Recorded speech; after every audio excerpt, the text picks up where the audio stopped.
Hi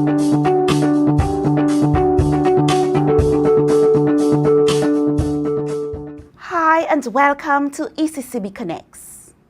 As ECCB member countries and the wider Caribbean prepare for the 2019 hurricane season, we are forced to reflect on our region's vulnerability to this and other natural disasters and the impact of climate change.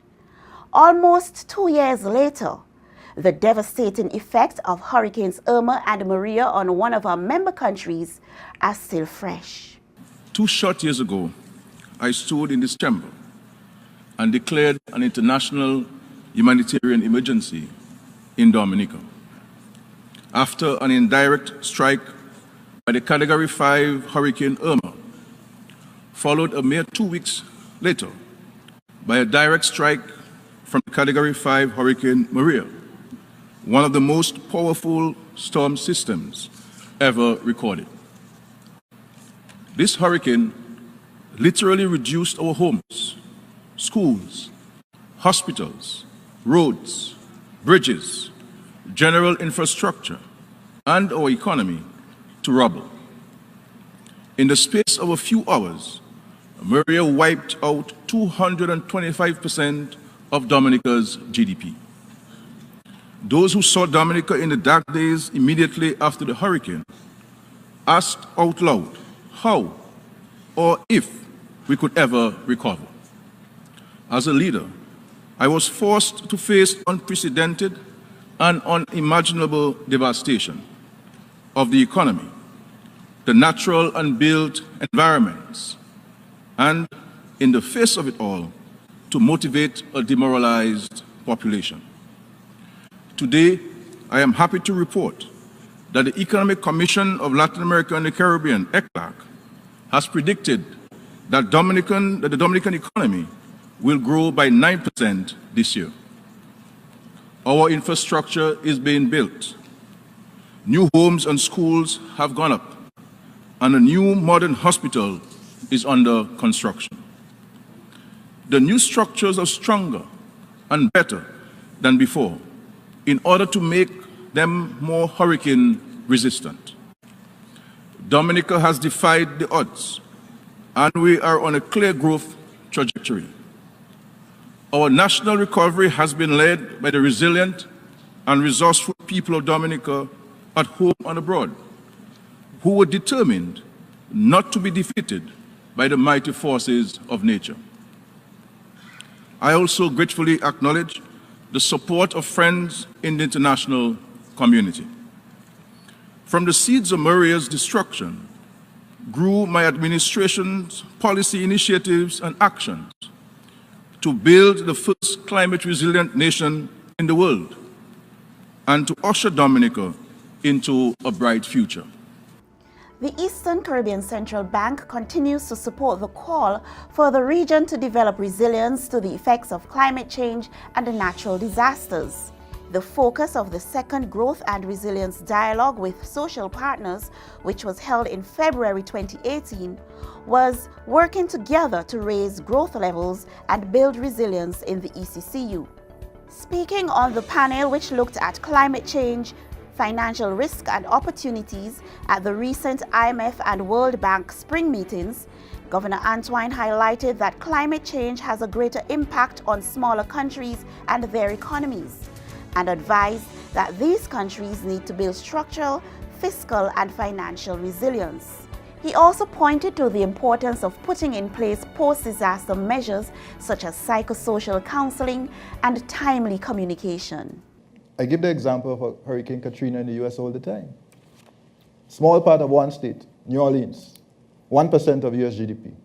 Dominica, the entire country, 226% of GDP. So immediately we established that climate change is no respect of country, but smaller countries have a larger impact, disproportionately larger impact on the economy and on their livelihoods.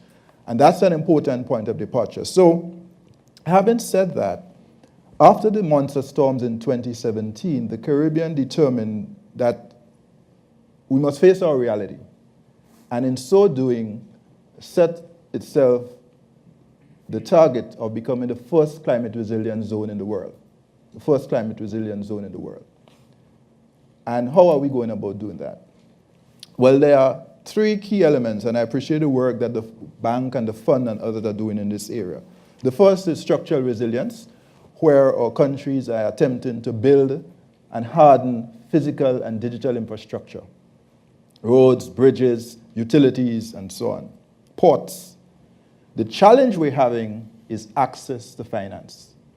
In many of our countries, we are facing the real hurdle of being high-income or middle-income countries, which means we cannot access concessional financing and grants. And I have to tell you, based on all that we just said, that's an analytical absurdity. How could you indicate, given what climate change does for us on small countries, that a small country like Dominica or Antigua and Barbuda are too rich, essentially, to benefit from grants and concessional financing? So it is time that we address that issue, put that aside, and really bring the resources that are required for the infrastructural investments that have to take place.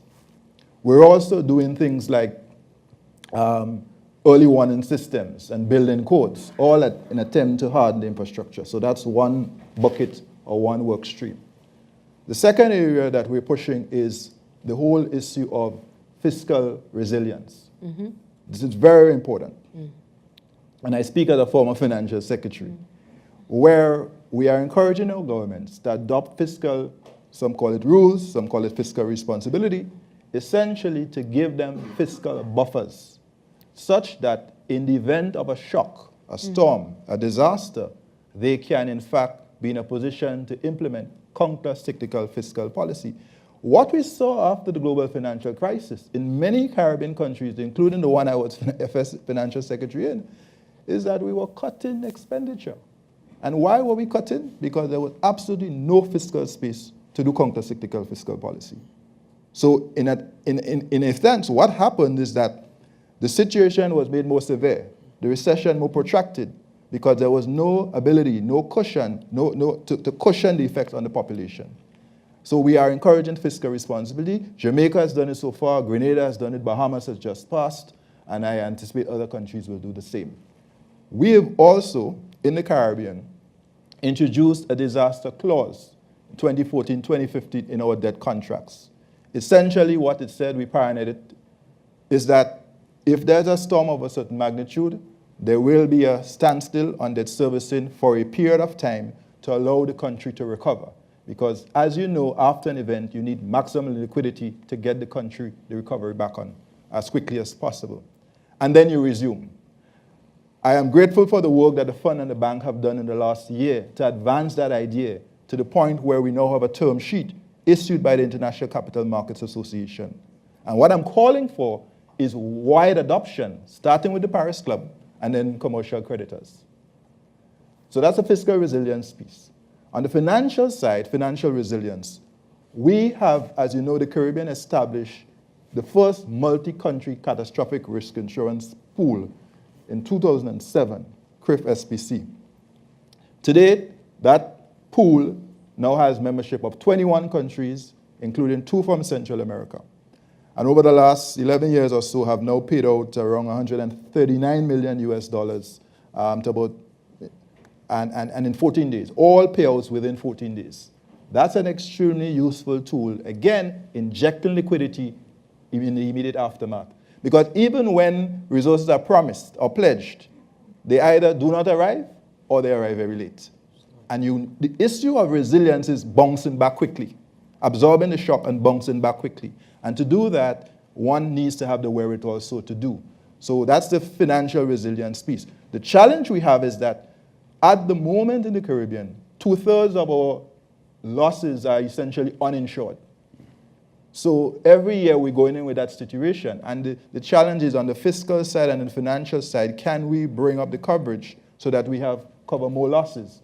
And so we do not have to depend on restructurings and borrowings and, of course, on the goodness of our development partners. So that is on the financial side. Very quickly, I want to just say on the post-disaster and social side, 2 things. One is that we've learned in the last decade that there must be a capacity for psychosocial counseling after a disaster. That part of really recovering is the psyche and the well-being, the mental and emotional well-being of the people. And we've found that it's absolutely essential to invest capacity in that area to respond at all levels. You will be surprised. Having lived through Hurricane Ivan in Grenada, I can tell you at all levels, from the very highest levels of government, you need that support. We have to lean on people who can help you through those times to be able to lead the country and to lead the recovery. And we've done a fair amount of work with the UN and others in this area, but it's an area of need in terms of capacity building. The last thing is communications after disaster. Many of you know the hurricanes came in 2017 in the Caribbean. And unfortunately, many people outside of the Caribbean assumed that the Caribbean was shut down, closed for business, and canceled their vacations. Because once they heard Caribbean, they just assumed all islands in the Caribbean had been destroyed. Many do not know the geography very well. They do not understand the Caribbean has many, many islands. Bahamas alone has 700. There are many, many islands. And so double jeopardy, trauma on top trauma. At a time when we were hurting and trying to help each other, our key livelihood, tourism, was being undermined and undercut because people were canceling. And so the lesson from that is that we have to get more resilient communications, and we have to have clear plans to respond and to advise the world immediately afterward what exactly is available. Because the truth is many of our countries were open for business and were struggling for business because many people thought they were wiped out. And that's a lesson of the last couple of years. To view any episode of ECCB Connects anytime, any place, at your convenience, check us out on YouTube, Facebook, and LinkedIn at ECCB Connects. And now, this week's financial tip. Understand the difference between niceties and necessities, and focus on your needs rather than your wants. Be willing to forego the things you really don't need. We've come to the end of this week's episode of ECCB Connects. Thank you very much for watching, and do join us again next week when we'll be back with another program.